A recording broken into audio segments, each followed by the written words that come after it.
Hey folks, it's Brian Nemhauser at Hawk on Twitter and Instagram, and hopefully this stream is working for you all. I'm coming to you after the Seahawks' final practice. They have a walkthrough tomorrow, I think, but this is their final official practice on Friday before the first game of the Mike Macdonald era.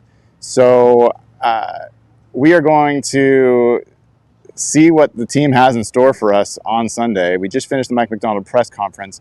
News so far from a injury perspective, Tyler Lockett is questionable, but the coach does expect him to play. Mentioned that in the press conference. Pharaoh Brown and Uchenna Nwosu are out. They are ruled out for this game, so we will not see them in this one. That's now official, at least based off of what we heard from the practice injury report. Other things that kind of came up in the conversation. Before I actually get into that, I should say that we will get the practice squad elevations tomorrow. So that I think comes out around noon. I can't remember exactly when, but we'll get the practice squad elevations tomorrow, and we'll find out, for example, if Artie Burns is going to play. But if Artie Burns is injured and unable to play, we wouldn't know that based off the injury report because they do not put practice squad players on the injury reports. So, we just get what we get. We'll find out tomorrow in terms of who they elevate. Would not surprise me if Tyus Bowser is one of the guys they elevate. When Mike Macdonald talked about Tyus Bowser earlier this week, he talked about that he'd play a similar position that he played for him in Baltimore before. He talked about the fact that he's good in coverage, that he's good on the edge. He also talked about that he really knows the way they're going to play special teams and available on kickoff and a bunch of other parts of special teams. If that's the case, it wouldn't surprise me if he is one of the guys they elevate. I also wouldn't be shocked if they elevate someone like, from a tight end perspective, Tyler Mayberry is, I think, a pretty good bet given that Pharaoh Brown is out. And Tyler Mayberry is kind of the guy that's always been a practice squad elevation kind of guy in past years when they had tight end issues. Other things that I'd bring up from the Mike Macdonald press conference, asked about his pre-game routine. He talked about jogging and getting a workout in. I asked him, he said he's got a lot of work between now and then. Him as a coach, not necessarily the whole team. He didn't really go into specifics on it. He talked about late game situations. I think there's a lot of preparation that they're doing for just details heading into the game, and that's who Mike Macdonald is. He's a guy that is always looking for him. He talks about chasing edges. He's always constantly looking for the one thing that could help boost his team's chances of winning, and I planned to ask him about that anyway, so it was interesting that it came up, and he volunteered that he's got a lot of work to do between now and kickoff, which you think about the off season, you think about OTAs, you think about training camp, all the practices, game week practices, all this preparation that they've done to get to this Friday, and you've got less than 48 hours, is that right? Less than 48 hours until this game, and he's still got a lot of work to do. So I think that's just an indication of who he is. It's also probably an indication of a first-time head coach who's just not going to leave a stone unturned. Other things, I debated whether to ask this question, but I wanted to get his opinion. I wanted to see his reaction to it. A lot of preseason rankings, ESPN.com, NFL.com, pick your preseason rankings. Almost all of them have the Seahawks as the 22nd, 23rd, 21st, 20th, somewhere in there, ranked team. And if you're the 22nd ranked team, that means people think you are one of the 10 worst teams in the league. I think that's ridiculous for this team, but that's somewhat close to the consensus right now. So, in fact, I saw someone who had posted kind of the consensus rankings, and I think it was about 20th for the Seahawks. So I asked the coach,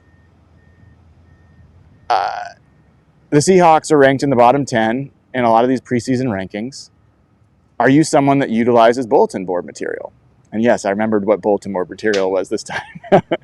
And his first reaction was like, I hadn't heard that, which was interesting.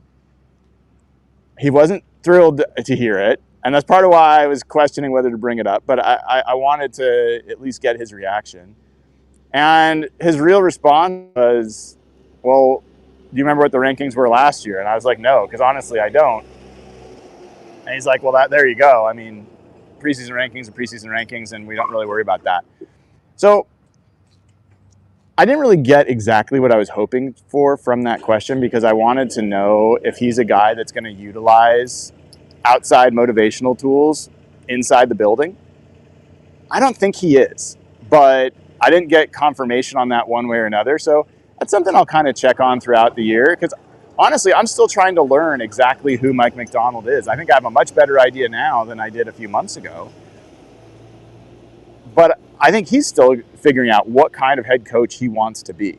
And so that's just, it's not the most meaty question I'm ever going to ask, but I think it's one that hopefully will give us a little bit more insight into this really, really important figure for the Seahawks present and the Seahawks future. Other things that were brought up, Masvidal asked about spacing, and Mike seemed pretty excited about that because he's never been asked about spacing on defense before, and he went into a pretty long soliloquy about spacing and defense between the defensive linemen and between the second level and between the third level, and that was interesting to see him kind of light up. When you get into geeky, technical aspects of defense, that is when he lights up. He's a different person that way. If you didn't already hear the news, Mike and his wife Stephanie are expecting their first kid. So that was something that he kind of announced this morning on, I think it was 710 or 93.3, whichever you listen to. I think it was with Steve Rabel. And so really, really happy for him and Stephanie to get their first kid. But man, talk about a lot of life stuff going on in 1 year. You move across the country, a place you've never been, you take on a head coaching gig for the first time, youngest coach in the league, you are pregnant with your first kid. It's a lot. So you can imagine everyone focuses on obviously the results on the field, but you think about the person off the field and you think about what they're going through, how they're, she's going to appointments and checking on their health and all the milestones they'll be paying attention to, and knowing that he's got that going on while also just the unrelenting pressure of being an NFL head coach. So I hope for his sake and for Stephanie's sake that she's got a good support system out here, and that's going to help them along the way. But that was cool to hear that they've got that big news.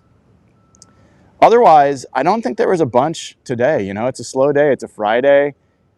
Really warm out today. It sounds like it's going to be in the 80s for the game on Sunday.